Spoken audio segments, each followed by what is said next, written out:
È stata un'aggressione che mi ha sconvolto e che al momento sono ancora in stato di confusione, perché non mi sarei mai aspettata di essere aggredita in un modo così irruento da questa persona.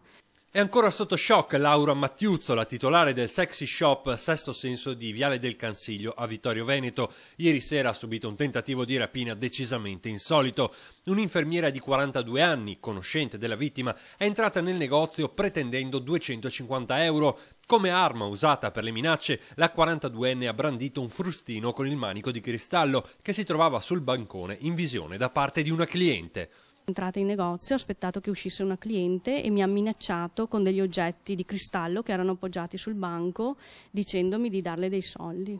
Ho tentato di colpire con un oggetto di cristallo, però io mi sono spostata e quindi ho evitato il colpo. Dopo aver schivato il colpo, la titolare del sexy shop ha avuto l'intuizione di calmare e far allontanare l'infermiera armata di frusta, dicendole che le avrebbe consegnato i soldi il giorno seguente. Poi ha contattato i carabinieri, che hanno atteso all'interno del negozio l'arrivo della donna. Stando alla sua versione dei fatti, i 250 euro sarebbero serviti a ripianare un presunto debito per aver fatto pubblicità al negozio.